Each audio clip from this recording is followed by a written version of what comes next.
함께 교독하시겠습니다. 요한의 제자들이 이 모든 일을 그에게 고하니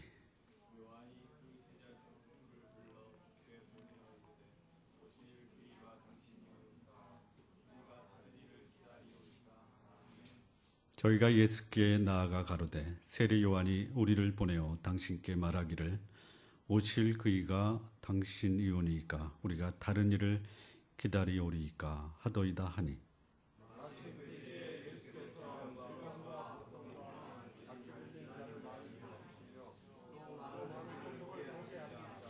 대답하여 가라사대 너희가 가서 보고 들은 것을 요한에게 고하되 소경이 보며 안진뱅이가 걸으며 문둥이가 깨끗함을 받으며 기머거리가 들으며 죽은 자가 살아나며 가난한 자에게 복음이 전파된다 하라.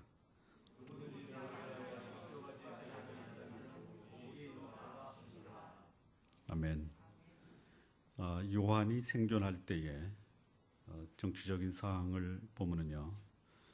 먼저 이 로마의 정치적인 상황입니다. 율리어스 시저를 아시죠? 율리어스 시저는 로마의 공화정을 제정, 그러니까 국민의 정권을 황제의 정권으로 변화시킨 황제입니다. 공화정 시대에 삼두 체제라고 하시죠? 삼두 체제. 율리우스 시저, 카라수스, 폼페이우스. 역사 공부입니다. 이 카라수스가 전쟁에 나가서 전사를 합니다. 그 당시 세계를 제패했던 양대 체제가 있습니다. 로마 제국과 그 몰락한 페르시아, 페르시아가 파르티아라고 하는 이 동방. 그래서 이스라엘 거기를 접종으로 해서 로마는 그 지경을 거기에 국경으로 정합니다. 동쪽, 지금의 이락, 이란, 아라비아, 여기는 당시에 파르티아라고 하는 제국이 동쪽에 있습니다. 아주 위협적인 존재였습니다. 이 삼두 체제의 카라수스라고 하는 장군이 파르티아를 정복하러 가다가 전사를 합니다. 그래서 폼페이우스와 율리우스 시저가 남습니다. 율리우스 시저가 전쟁에 나갑니다. 그때 이 폼페이우스가 정권을 잡고 휘둡니다. 그때 폼페이우스가 정권을 유린한다라는 소식을 듣고 율리우스 시저가 로마로 돌아옵니다. 그때 군대는 로마로 들어올 수가 없습니다. 여러분 주사위는 던져졌다 아시죠? 루비콘 강을 건너서 율리우스 시저가 돌아옵니다. 그때 이 폼페이우스가 도망을 갑니다. 이집트로 도망을 갑니다. 그리고 쫓아갑니다. 그때 율리우스 시저의 그 측근이 폼페이우스를 암살을 합니다. 그리고 돌아옵니다. 돌아오니 이제 율리우스 시저밖에 안 남았어요. 공화정이 제정으로 넘어가는 찰나입니다. 그때 율리우스 시저의 최측근 블루투스가 공화정으로 유지해야 된다. 권력에 눈먼 율리우스 시저는 살 수가 없다. 그래서 자기의 최측근 블루투스에 의해서 율리우스 시저는 암살을 당하죠. 그때 한 유명한 말, 너 맞아. 그런데 공화정으로 유지되는 것이 아니라 역시 율리우스 시저 이후에 그의 아들 양자 옥타비아누스가 황제에 오릅니다. 그리고 그 황제를 가리켜 아우구스투스 이렇게 부르는 것입니다. 그때가 BC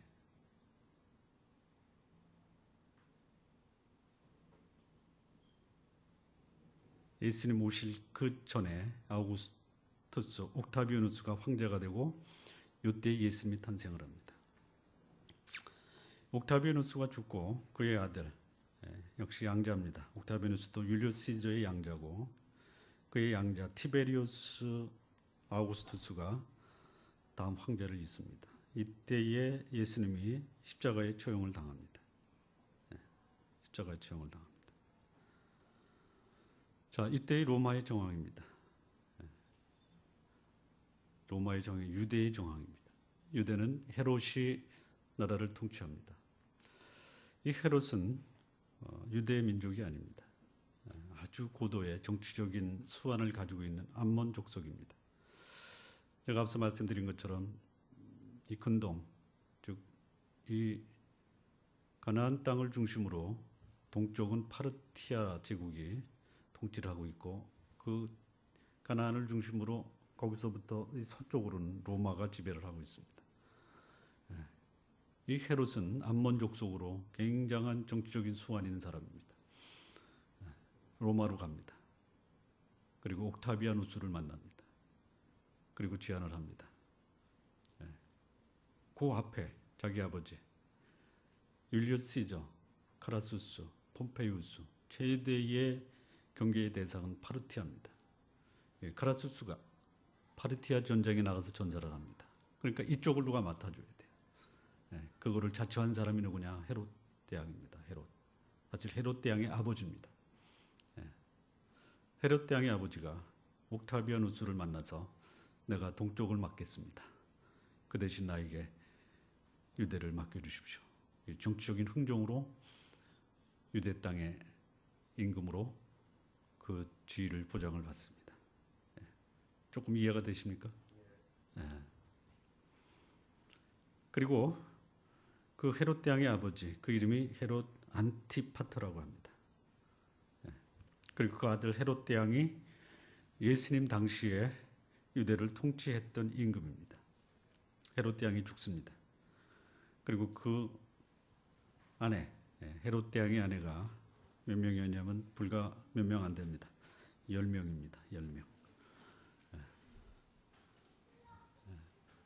10명 쉴 수 있잖아요. 그 아들들을 헤롯 대왕이 죽은 후에 가나안 땅을 4등분을 해서 분봉왕으로 임명을 합니다. 그때에 이 요한이 4개의 분봉왕, 갈릴리를 통치했던 헤롯 안디바라고 하는 사람입니다. 헤롯 안디바. 이 헤롯 안디바가 결혼을 하는데요. 결혼했던 아내가 못생겼다라는 이유로 이혼을 하고요. 그의 동생 빌립 1세의 아내 헤로디아를 그의 아내로 다시 재혼을 합니다. 그러니까 빌립 1세, 자기 동생의 아내를 취하는 것입니다. 근데 이 헤롯 집안이 상당히 아주 참 재미난 집안입니다. 이 헤로디아의 딸이 이 요한의 목을 달라라고 합니다.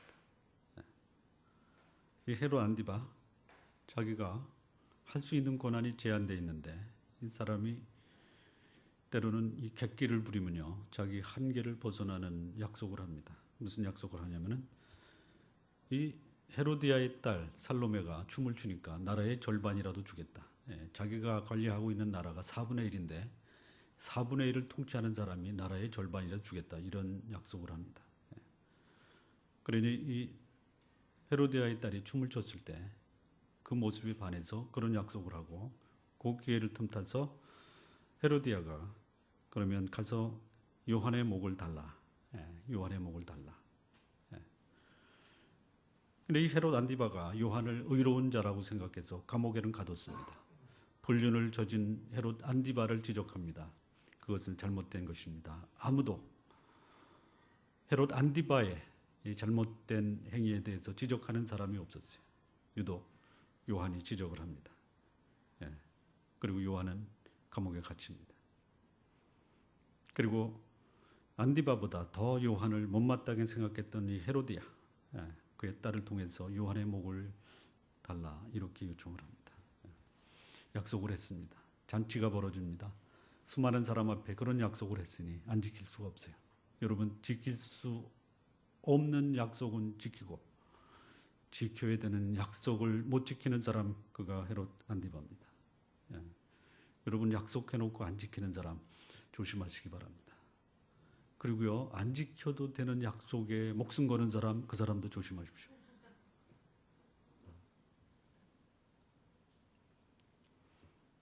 예, 이런 헤롯 안디바, 그가 요한을 참수합니다. 그리고 예수님을 십자가에 못 박습니다. 예.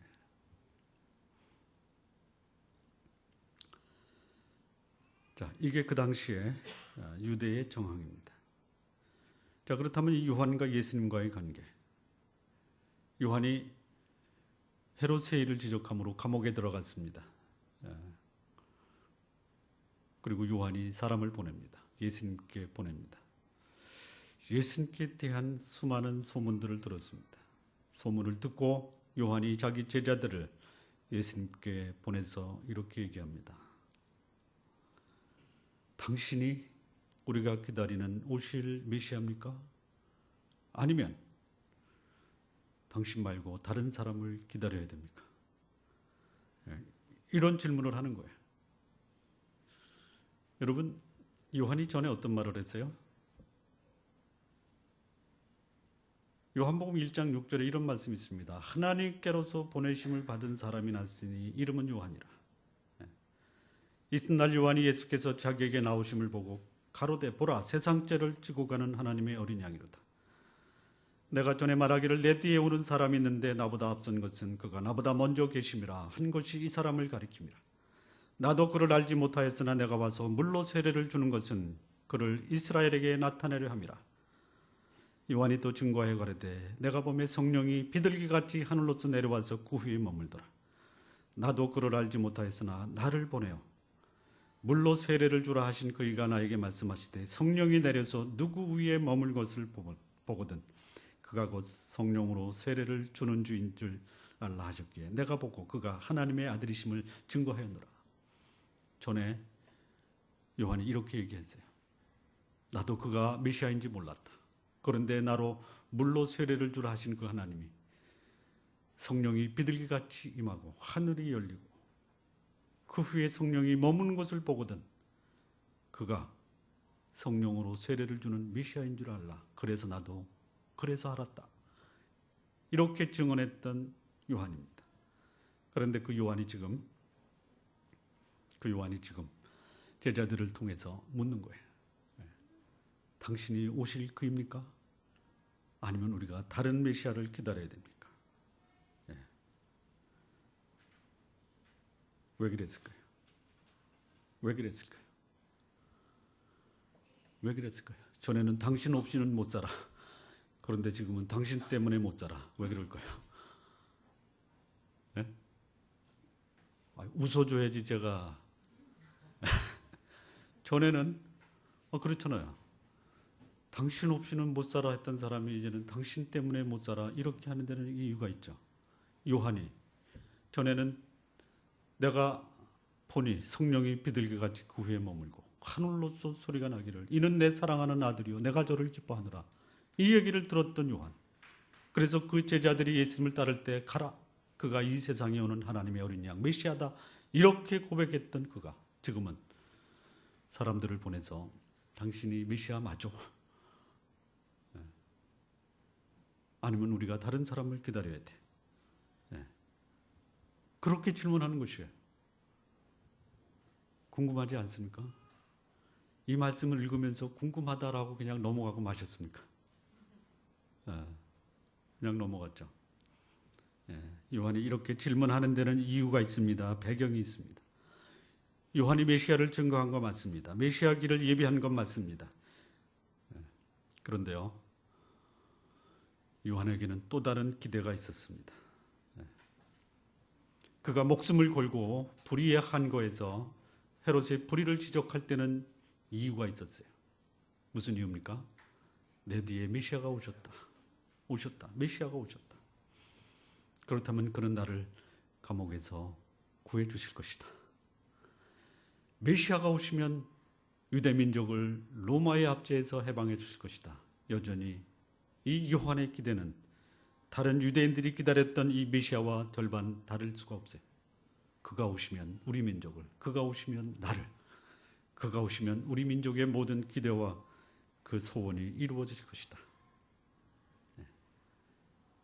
하나님의 아들 메시아가 이 땅에 오시면 인간의 죄를 사하실 것은 물론이니와 인간의 죽음을 해방시킬 것도 물론이거니와 그는 우리 민족을 구원하고 나를 감옥에서 구원할 것이다. 그렇다면 나는 그분이 뒤에 계시는데 무엇이 무서워 할 말을 못하고 해야 할 것을 하지 못할까? 그래서 그는 감히 당시 최대의 권력자인 헤롯을 향해서 불의를 지적했던 것이고 그는 기꺼이 감옥에 갔습니다. 그리고 그는 기대했습니다. 그 예수가 나를 구원하실 것이다. 구원하실 것이다. 이런 생각을 한 것이. 요한은 이런 얘기를 했습니다. 나는 광야에서 외치는 자의 소리다. 이런 얘기를 했어요. 그가 오시면 나는 새하여야 되고 그는 흥하여야 되리라. 이렇게 고백했어요. 역사의 주인공은 예수 그리스도 메시아였습니다. 요한은 조연이었어요. 예수님은 주연이었습니다. 무대에 주연이 올라오면 조연은 어떻게 해야 돼요? 조용히 물러가야 됩니다. 이제는 요한은 조용히 물러가야 될 때. 왜? 역사의 주인공이 무대에 올라왔기 때문에. 그런데 요한은 감옥에 있습니다. 이제 조용히 물러가야 될 때. 그런데 감옥에 있으면서 이 조연인 것을 잊어버리고 나도 한때는 주인공이었는데 한때 주인공이었던 나를 이렇게 방치해도 되는가? 방치해도 되는가? 그래서 주인공이 오셨으니 이제는 나를 구원해 주시겠지. 소식이 없어요. 소식이 없어요. 분명히 메시아인데 그리고 그 메시아라면 나를 구원해 줄 텐데 아무런 자신을 감옥에서 꺼내 주겠다라는 기별도 없습니다. 가능성도 안 보입니다. 예수님은 다른 데 가 있어요. 갈릴리에 가 계신 거예요. 갈릴리에. 참다 못해 요한이 자기의 제자 두 사람을 부릅니다. 그리고 예수님께 보내요. 이렇게 한번 가서 여쭤라. 내가 보냈다라고 말하라. 오실 그이가 당신입니까? 아니면 우리가 다른 사람을 메시아로 기다릴까요? 이렇게 질문하고 있는 것이죠. 여러분, 우리가 예수님 믿고 신앙생활하면서 이런 질문, 이런 궁금한 거 있지 않으십니까? 과연 예수가 메시아 맞나? 맞을까? 내가 혹시 이거 실수하는 거 아니야? 여러분, 이 질문은요 아주 건강한 질문입니다. 요한이 이런 질문을 했습니다. 여러분, 요한보다 낫습니까? 결론적으로 말씀드리면요, 여러분은 요한보다 난 사람입니다. 다음 주의 설교 제목은 우리는 요한보다 낫다. 이게 다음 주 설교 제목입니다. 제가 왜 미리 말씀드리냐? 다음 주에 안 올 분을 위해서 미리 오시라고 합니다. 우리는 요한보다 낫다. 진짜예요. 미리 예고편을 말씀드리면요, 요한의 제자가 돌아갑니다. 그리고 예수님이 요한에 대해서 말씀합니다. 요한을 책망한 것이 사실이에요. 그래서 제자들이 또 오해하는 거예요. 건방진 놈, 지가 뭔데 감히 예수님 앞에 당신이 메시아입니까 아닙니까? 라고 질문을 해. 이런 생각을 하는 제자들에게 예수님이 요한에 대해서 말씀하십니다. 너희들이 광야에 흔들리는 갈대를 보러 나갔느냐? 그는 갈대가 아니다. 화려한 사람, 잘 사는 사람 보러 갔느냐? 요한은 잘 살 수 있는 사람이지만 그는 부유함을 포기하고 광야에서 가장 검소하게 산 사람이다. 그리고 그는 여자로 난 자 중에 이보다 큰 자가 없다. 선지자보다 나은 자니라. 이렇게 칭찬했어요. 그런데요, 거기 아주 이상한 말이 하나 들어갑니다. 그러나 하나님 나라에서는 지극히 작은 자로다 이보다 나으니라. 누군지 아세요? 여러분. 감격 좀 하는 표정을 보여주세요.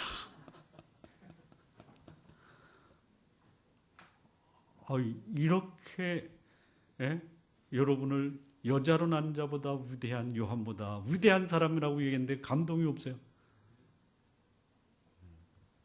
다음 주 기대하시기 바랍니다.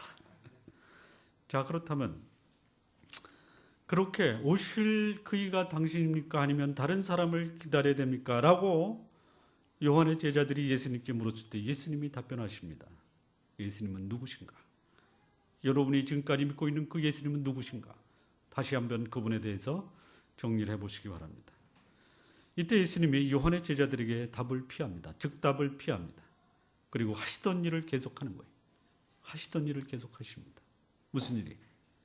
마침 그 시에 요한의 제자들이 사람을 보내서 자신에게 오실 그이가 당신입니까? 아니면 우리가 다른 사람을 기다려야 됩니까? 라고 하는 그때 예수께서 질병, 고통, 악기 들린 자를 많이 고치시고 또 많은 소경을 보게 하십니다. 질병을 고치셨습니다. 이 질병은요, 그 당시 만연되어 있던 전염병입니다. 그래서 그것 때문에 그 당시에 많은 사람들이 고통을 당합니다. 근데 여기서 말하는 이 질병은요, 육체적인 질병도 있습니다. 그런데 이것은 도덕적 질병도 말합니다. 예수님께 나오면요, 도덕적으로, 윤리적으로 잘못된 사람들이 회복이 되는 거예요. 그렇습니다.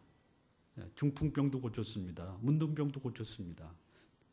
귀신 들린 자도 고칩니다. 세리와 죄인들이 나와서 그들의 인생이 변화되는 거예요. 그거를 요한의 제자들 앞에서 예수님이 보여주시는 거예요. 고통, 탐닉, 호색, 미친 사람들이 정상적인 사람으로 고쳐지는 것이. 그 당시에 그 도시를 괴롭혔던 전염병, 국가의 고질병, 이것들이 고쳐지는 것이. 근데 여기서요, 이 질병을 하나 조금 더 지적을 하면요, 나라에 만연되는 질병 있죠. 예를 들어서 에이즈가 많아졌다. 질병이죠. 그렇죠? 왜 생겨요? 타락. 영적, 도덕적 타락의 결과가 국가적 질병으로 확산되는 것이에요. 그걸 고치십니다. 그걸 고치셨어요. 고통을 고치십니다. 고통. 채찍에 맞아 고통당하는 자를 위로합니다. 여기서 고통이라는 뜻은 뭐냐면요, 몽둥이로 맞아 눈아래가 멍이 들다, 이게 고통입니다. 그 당시에 이 권력을 가진 자들이 약한 자들을 때리는 이런 범죄가 많았어요. 그 망치에 맞아 고통당하는 자를 예수님이 위로하시는 거예요. 치료하셨습니다. 이 더 본래의 뜻은 뭐냐, 눈아래 몽둥이로 맞아 멍이 들어 고통하는 사람을 고쳐주다, 이런 뜻입니다. 악기 들린 자를 고치십니다. 악기 들리면요, 이게 얼마나 비참하고 초라한지 몰라요. 무덤 속에서 사는 거예요. 죽은 자와 같습니다. 더럽습니다. 소리를 지릅니다. 다른 사람에게 방해가 됩니다. 이런 자가 온전해지는 것이. 많은 소경을 보게 하셨습니다. 앞을 못 보는 눈먼 자. 단순히 앞을 못 보는 것이 아니야. 인생의 방향 감각을 상실하고 사는 것이. 왜 사는지를 모르는 것이. 이런 자가 고쳐집니다. 그것을 요한의 제자들 앞에서 예수님이 아무런 대꾸 없이 하셨어요. 그리고 그 일을 하신 다음에 요한의 제자들로 하여금 그것을 보게 한 다음에 그리고 드디어 입을 여십니다. 7장 22절입니다. 대답하여 가라사대 너희가 가서 보고 들은 것을 요한에게 고하라. 소경이 보며 안증뱅이가 걸으며 문둥이가 깨끗함을 받으며 기머거리가 들으며 죽은 자가 살아나며 가난한 자에게 복음이 전파된다 하라. 그리고 누구든지 나를 인하여 실족하지 않은 자가 복이 있도다. 이렇게 말씀하십니다. 예수님이 요한의 제자들에게 하신 말씀, 이 말씀을 보면 예수님이 어떤 분인 자를 가르쳐주고 있어요. 여러분에게요, 제가 어떤 특별한 분을 소개하겠습니다. 그러면 여러분은 이분이 어떤 자인지를 상상하시고 그분이 어떤 자인지를 스스로 판단하시기 바랍니다. 그리고 그분을 통해서 그분이 진짜 메시아인지 아닌지 그것도 여러분이 판단하십시오. 여기 예수님이 요한의 제자들에게 그래, 내가 메시아다, 이렇게 말씀하지 않으셨습니다. 가서 너희 선생 요한에게 이렇게 말하라, 이렇게 말하라. 그리고 말씀하십니다.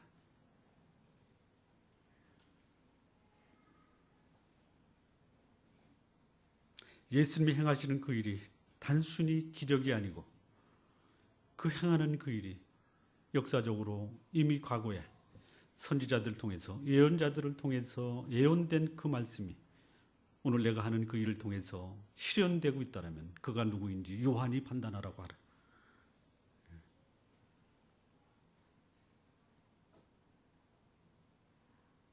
자, 여기 예수님이 이런 말씀을 하십니다. 소경이 본다, 안증뱅이가 걷는다, 문둥병이 고쳐졌다, 기머거리가 들었다, 죽은 자가 살아났다. 자, 물리적인 질병을 고치십니다. 물리적인 질병. 자, 이 예수님의 능력이요, 이 질병을 고치는 것 지금도 가능합니까? 네, 가능합니다. 지금도 가능합니다. 예수님이, 즉 하나님이 하셔야만 하는 일은 지금도 하나님이 하십니다. 사람이 할 수 있는 일을 하나님이 내가 하겠다고 가로치지 않습니다. 내가 할 일은 내가 하는 거예요. 하나님이 하시는 것은 하나님이 하시는 겁니다.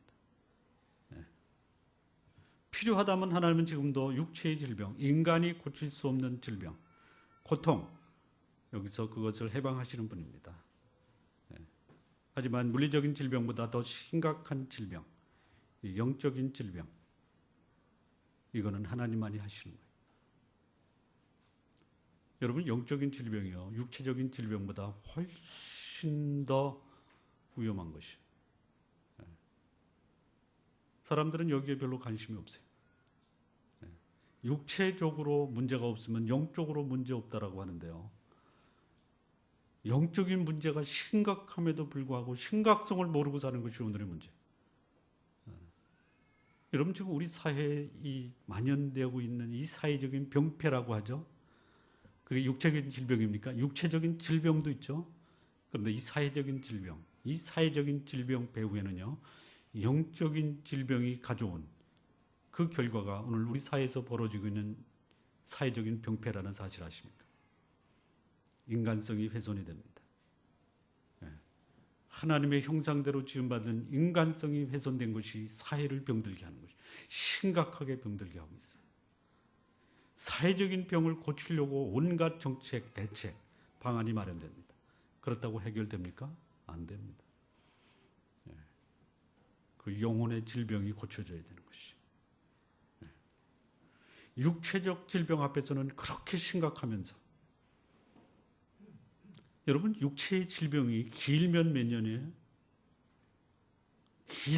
여러분 몇 년 살면은 만족하시겠어요? 예? 몇 년 사시면 만족하시겠어요? 100년. 예. 그래서 제가 우리 아버님한테 아버지 욕심 버리시고 100세까지는 사세요. 그랬더니 우리 아버지, 야, 악담하냐? 예. 그래서 더 사시려고요? 길어야 100년이에요. 요즘 우리의 잘 나가는 사람들의 소원이 그겁니다. 9988-234. 99세까지 팔팔하게 살다가 2, 3일 앓다가 세상 떠나는 것. 이게 소원입니다. 그게 뭐라고요?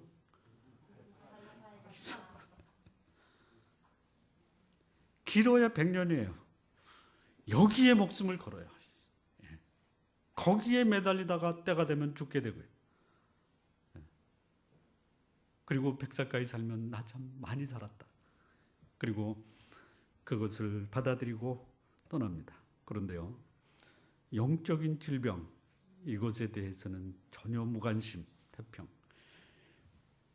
100년이라는 요 기간에는 목숨을 거는데요, 영혼이라는 기간에 대해서는 무관심이에요, 무관심. 예? 그렇게 무관심해요.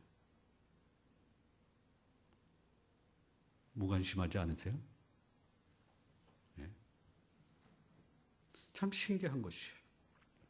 이럴 수가 있는가? 예. 영적인 생명, 영원한 것이, 육체적인 수명은 순간적인 것이. 그렇다면 우리 영혼이 영원하다면 영원한 가치에 우리의 관심을 좀 쏟자라는 것이. 예. 예수님이 그 말씀을 하시는 거예요. 소경이 본다. 예. 이거는 단순히 소경이 보는 것이 아니에요. 예언의 말씀이 성취되는 것입니다. 이사야 29장 18절 그날에 기머거리가 책의 말을 들을 것이며 어둡고 캄캄한 데서 소경의 눈이 볼 것이다. 이사야 35장 5절도 그 말이 나옵니다. 이 말씀이 실현되고 있는 것이 마태복음 15장 31절 기머거리가 말하고 불그자가 건전하며 절뚝발이가 걸으며 소경이 보는 것을 무리가 보고 기히 여겨 이스라엘의 하나님께 영광을 돌리니라.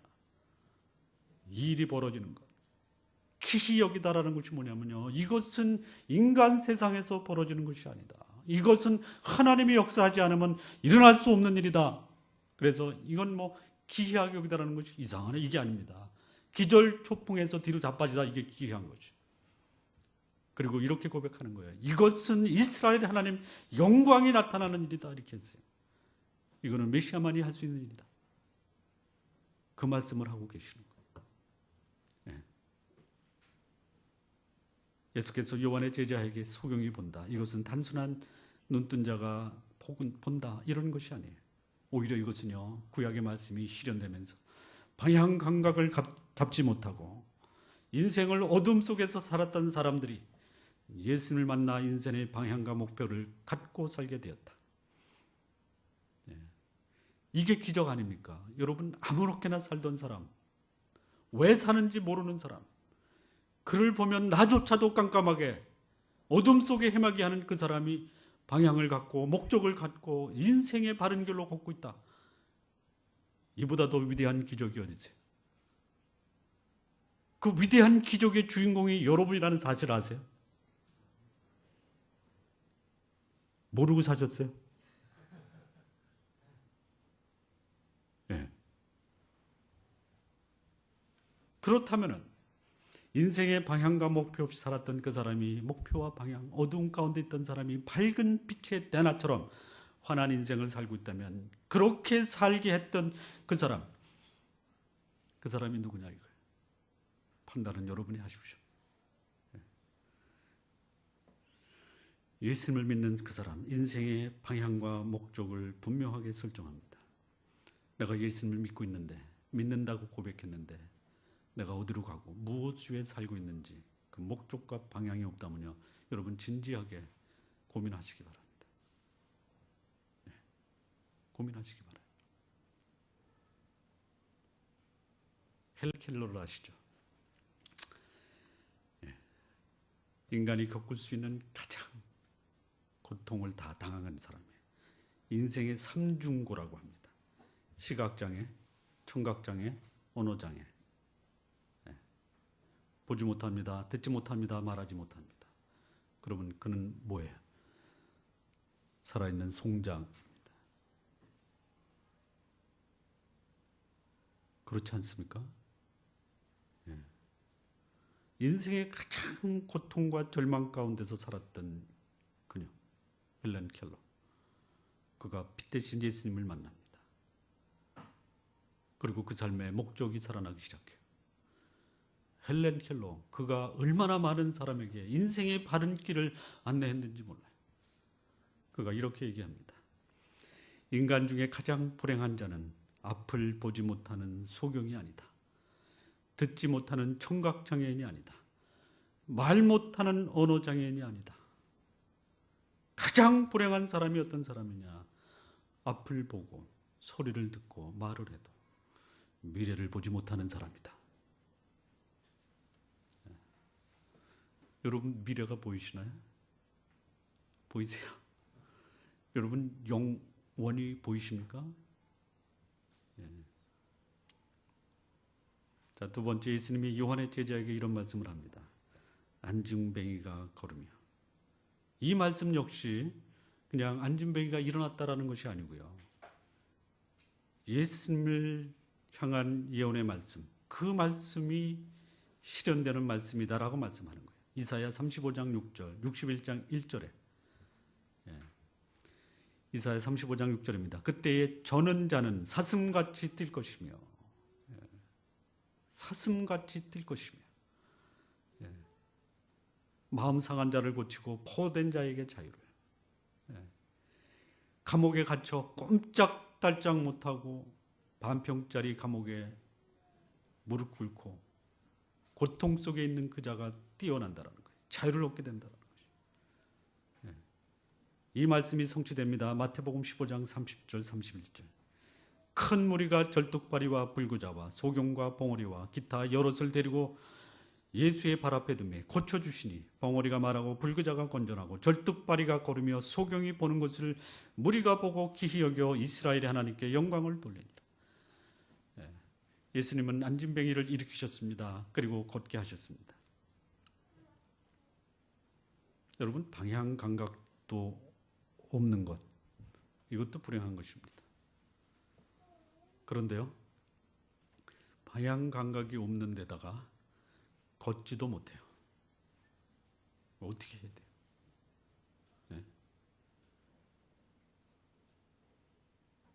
만약에 여러분이 눈도 못 봐, 귀도 못 봐, 말도 못해, 거기다 걷지도 못해, 어떻게 하실 거예요?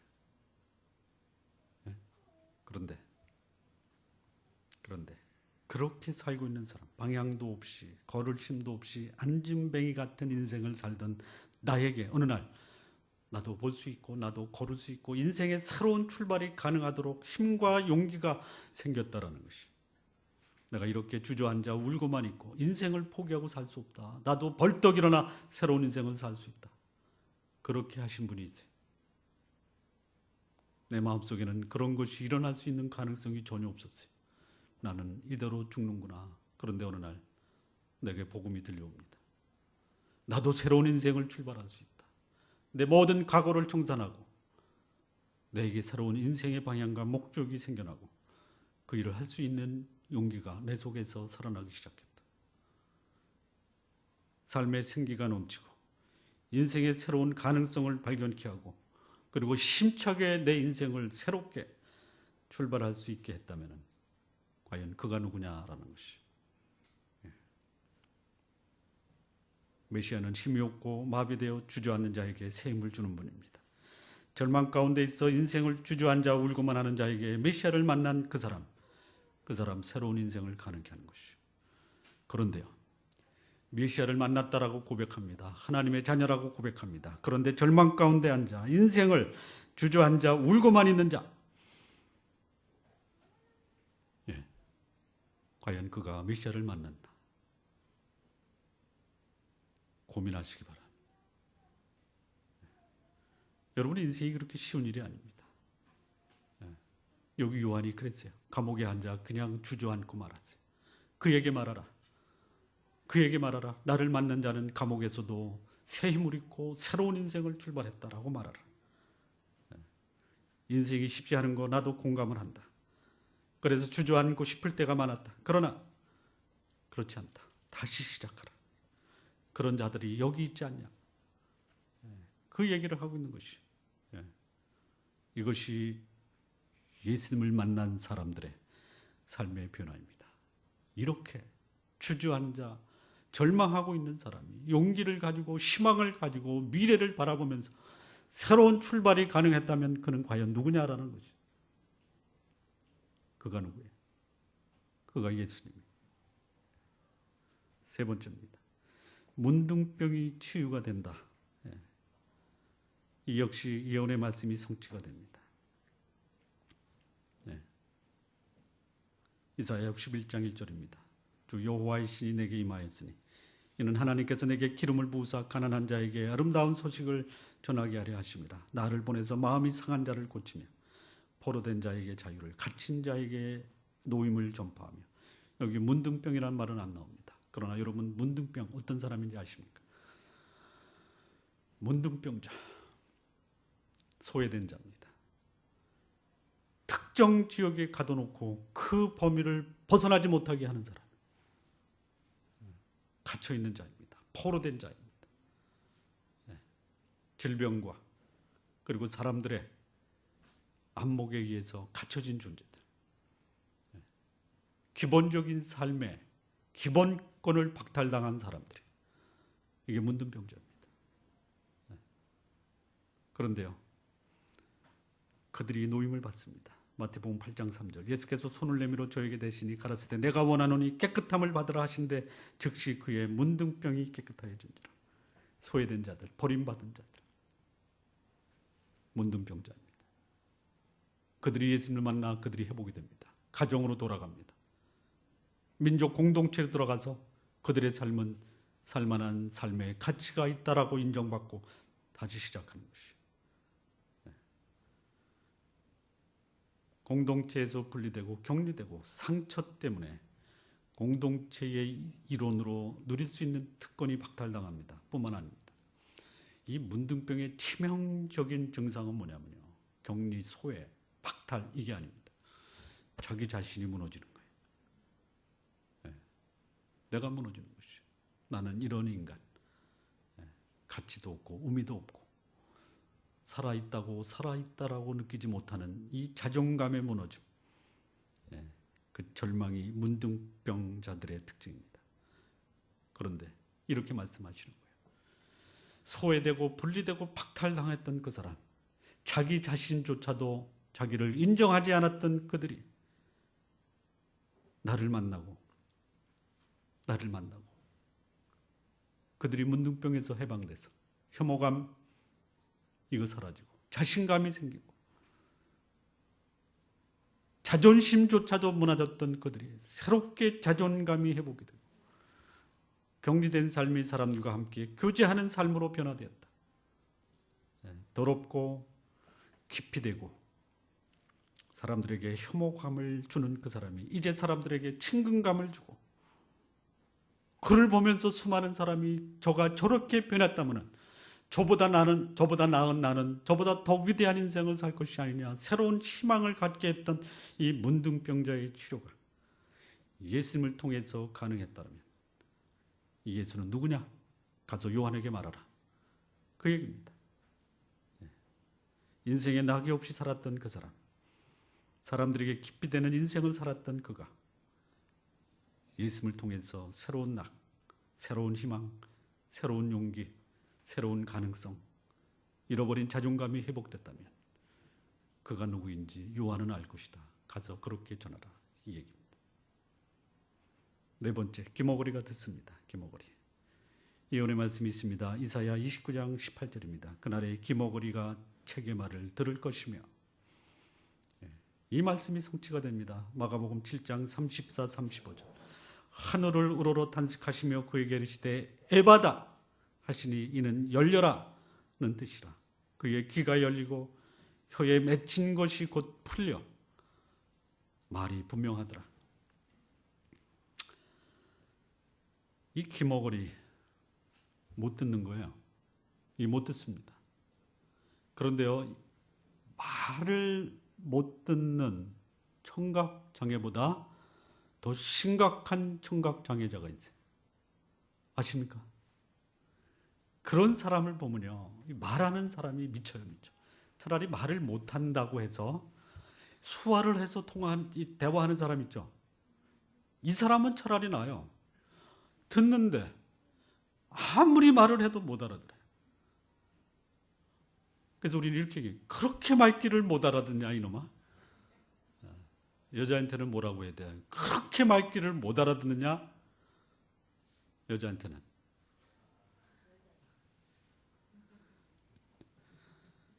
남자한테는 이놈아 하면은 여자한테는 뭐라고 해야 돼? 말귀를 못 알아듣는 여자한테는 뭐라고 해야 돼?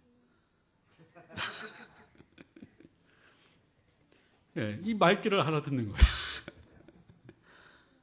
예.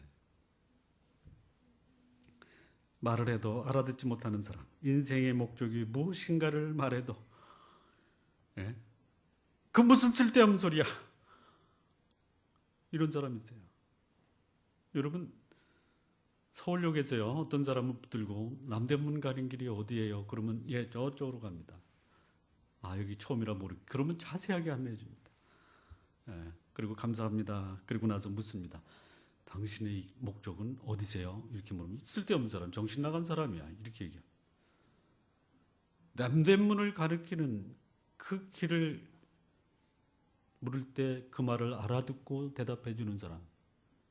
그런데 인생의 목적이 어디냐고, 내가 어디로 내 인생의 삶을 살아야 되는지 물어보면요, 정신 나간 사람이라고 합니다. 이 기머거리 아니에요, 이게? 예?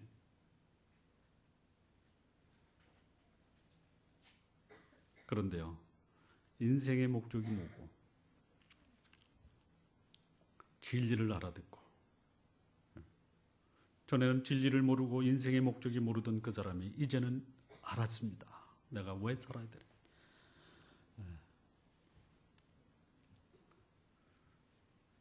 우리 집안 얘기 하나 하겠습니다. 큰애가 포항에 내려가서 열심히 공부를 합니다. 이렇게 얘기했습니다. 모든 거 내려놓고 공부에 전념하겠습니다. 그리고 한 글자로 써놨습니다. 간절하다, 성공. 간절하다, 성공. 제가 이렇게 댓글을 달았습니다. 성공보다 중요한 것이 있다. 목적. 목적. 성공이 우선이 아니라 목적이 우선이다. 목적이 없는 성공은 오히려 마약. 이렇게 썼습니다. 그랬더니 이렇게 댓글을 달았어요. 역시 우리 아빠.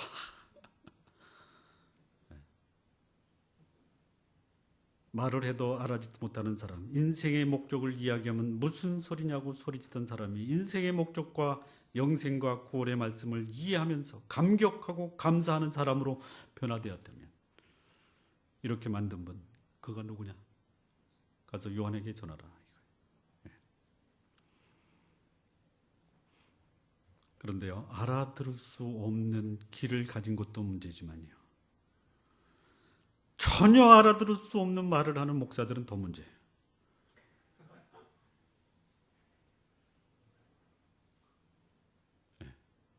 그러니 성도들이 알아들을 수가 없어요.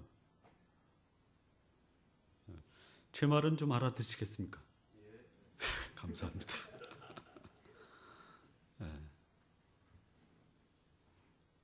다섯 번째, 죽은 자가 살아납니다. 이 역시 예언의 말씀입니다. 이사야 26장 19절. 주의 죽은 자들은 살아나고 우리의 시체들은 일어나리다. 티끌에 거하는 자들아, 너희는 깨어 노래하라. 땅이 죽은 자를 내어 놓으리다. 이 예언의 말씀이 성취가 됩니다. 우리가 지난주에 죽은 자가 일어났습니다. 누가복음 7장 15절. 죽었던 자가 일어앉고 말도 하거늘 예수께서 그를 그 어미에게 주신대. 요한복음 11장 43, 44. 이 말씀을 하시고 큰 소리로 나사로야 나오너라 부르시니 죽은 자가 수족을 배로 동인체로 나오는데 그 얼굴은 수건에 쌓였더라. 예수께서 가라사대 풀어놓아 다니게 하라 하시니라. 죽음에 처한 자가 영생을 얻었다. 가서 요한에게 전하라. 야이로의 딸이 죽음에서 다시 살아났다. 나인성 과부의 아들이 살아났다. 나사로가 다시 살아났다. 예수님의 말씀은 죽은 자가 살아나는 능력이 있습니다. 살아있으나 영생을 얻지 못하고 살다가 지옥 가는 자들이 있어요. 예수님의 말씀은 죽은 자를 살리는 능력이 있습니다. 차라리 세상에서 죽음과 같은 삶을 살아도 영생과 천국의 소망을 갖고 산다면 이 사람은 살아있지만 지옥을 향해 질주하는 사람보다 훨씬 나은 것이죠. 편하고 부유하게 살다가 영원한 형벌에 처하는 것보다는 지금의 삶이 고달프고 죽음과 같아도 영생과 천국의 소망을 갖고 사는 것이 우리가 선택할 수 있다면 부유하게 살다가 지옥 가는 것을 선택하시겠습니까? 아니면 고달픈 인생을 살아도 영생과 천국의 소망을 갖고 살아가는 그 삶을 선택하시겠습니까? 예수님을 만나 그의 말씀을 듣고 믿음으로 그를 받아들이는 자, 영생을 얻고 하나님의 생명을 누리며 살아가게 됩니다. 참된 신앙인의 그 삶은 가치를 다르게 생각하는 사람이에요. 무엇에 가치를 둘 것이냐, 이게. 돈에 가치를 둔 사람은 돈을 위해 살다가 돈에 치여 삽니다. 치여 죽습니다. 권력을 위해 사는 사람은 권력을 얻고 권력 때문에 망하는 거예요. 영원한 가치, 영생, 천국, 복음, 하나님, 사람, 이것을 위해 사는 사람은 그것 때문에 고달픕니다. 고달퍼요. 그런데요, 고달픔에도 불구하고 그 삶을 살 만한 가치가 있었다. 결코 후회하지 않는다. 그래서 내 삶은 참으로 보람 있었다라고 고백할 수 있는 삶. 어떤 삶을 선택하시겠습니까? 마지막입니다. 가난한 자에게 복음이 전파되었습니다. 역시 예언의 말씀이 성취가 됩니다. 이사야 61장 1절 주 여호와의 신이 내게 임하셨으니 이는 여호와께서 내게 기름을 부으사 가난한 자에게 아름다운 소식을 전하게 하려 하심이라. 이 말씀이 성취가 됩니다. 누가복음 4장 18절 주의 성령이 내게 임하셨으니 이는 가난한 자에게 복음을 전하게 하시려고 내게 기름을 부으시고. 여러분, 사람들이요 그야말로 매력을 느끼는 것이 있습니다. 부유함의 매력을 느낍니다. 부유함의 매력을 느끼지 못하는 사람 혹시 계세요? 나는 결코 부자가 안 될 것이다. 왜냐하면 나는 가난함이 너무 좋다. 혹시 계십니까? 없으니까.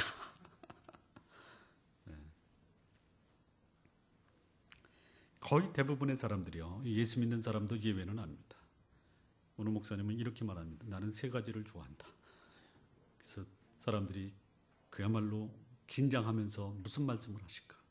하나님의 말씀, 영혼을 저는 가장 귀하게 여깁니다. 이런 말이 나올 줄 알고 기다렸어요. 그랬더니 그분 입에서 나오는 게 나는 돈을 좋아합니다.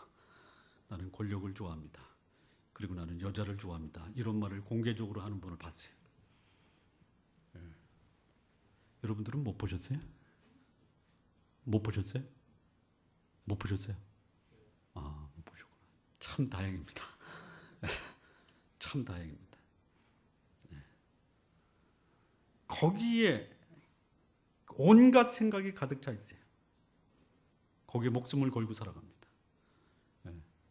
어느 목사님이 나한테 이런 얘기했어요. 전도사 시절에 어느 목사가, 김전도사. 내가 만약에 한 달에 10만 원 헌금하는 사람과 100만 원 헌금하는 사람이 있을 때 내가 누구를 신방해야 돼? 나한테 이렇게 묻더라고요. 그래서 제가 이렇게 얘기했습니다. 헌금하고 싶어도 헌금하지 못하는 사람을 신방하십시오. 이랬어요. 얼굴이 확 변하더라고요. 그러면서 100만 원 내는 사람을 헌금해야지 10만 원은 전도사들이 하고.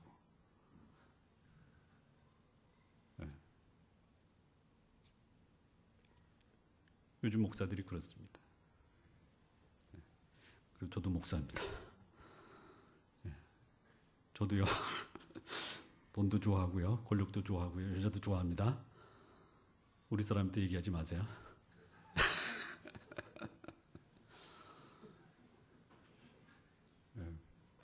강대상에서 유모할 수 있는 목사는 아주 경건한 목사입니다. 유모와 진실을 구별할 수 있어야 돼요.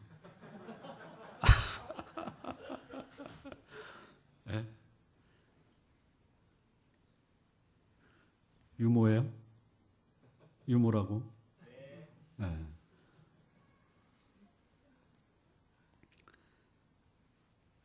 사람들이요, 그 돈, 권력, 마음에 드는 여자를 만나면요, 그것이 내를 만족시킨다. 더 이상 돌아올 곳이 없다. 이렇게 생각하는 것이.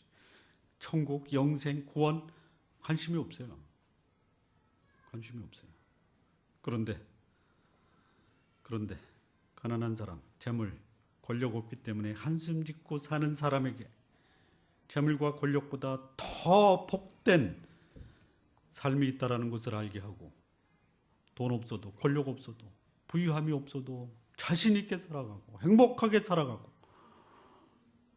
인생에 살만한 가치가 있다라고 살아가는 이 사람, 나를 만나고 그렇게 됐다라고 가서 요한에게 얘기하라. 저도 조금 욕심이 있습니다.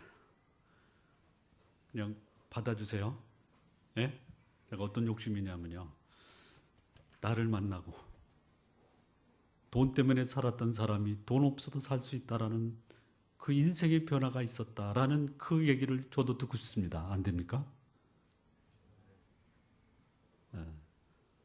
인생의 방향 감각이 없었던 그 사람, 어둠 속에서 헤매던 그 사람, 왜 사는지를 몰랐던 그 사람이 나를 만나. 김 목사님, 나는 당신 만나고 이제는 왜 사는지 목적을 알게 됐습니다. 이런 그 거룩한 욕심을 가지면 안 되나요?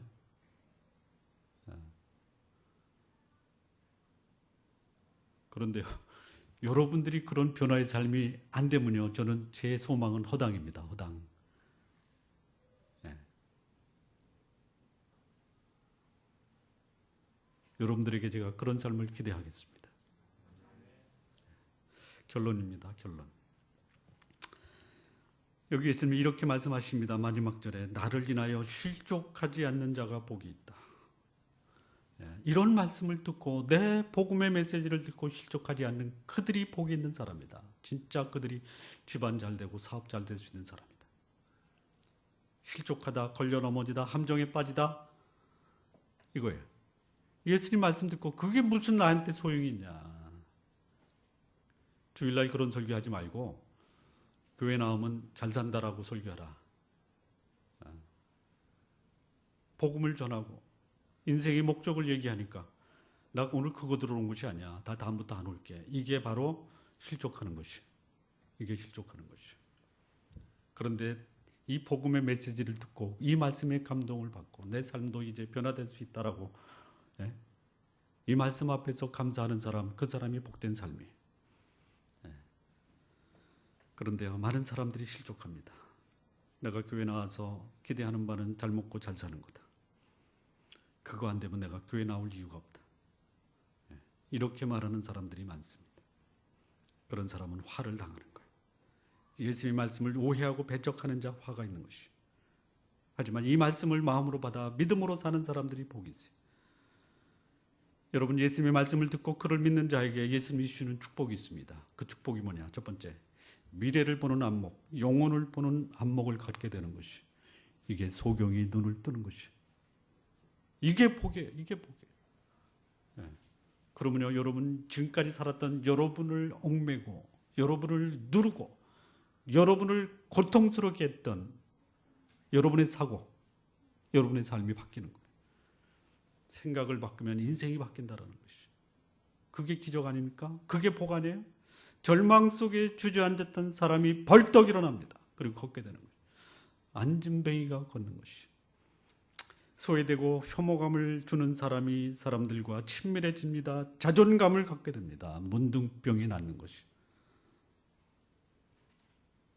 세상의 길을 기울이던 자들이 복음의 길을 기울이게 된다. 이게 복이에요. 귀머거리가 듣는 것이. 죽음과 절망 속에 살던 자가 영혼의 세상의 소망을 갖고 천국 가운데 살게 됐다. 죽은 자가 살아나는 것. 이게 복이다라는 것이. 세상에서 부유하더라도 세상을 통치하는 하나님으로 오히려 부유보다 하나님의 통치를 만족하는 사람. 가난한 사람은 말할 것도 없습니다. 내가 가난해도 하나님의 통치, 하나님의 의와 사랑이 이루어지는 그 세상에서 살아가는 것으로 만족한다면 가난한 자에게 복음이 전파되는 그 복을 누리게 될 것이. 예수님은 지금도 우리 가운데 이런 일을 행하십니다. 그분은 그분의 하시는 역사를 통해 그분이 하나님의 메시아다, 그리스도다 인정을 받고 그분을 주로 고백하는 일이 지금도 가능합니다. 그분의 역사가 오늘 여러분 안에도 실현되기를 진심으로 기원합니다. 기도하시겠습니다.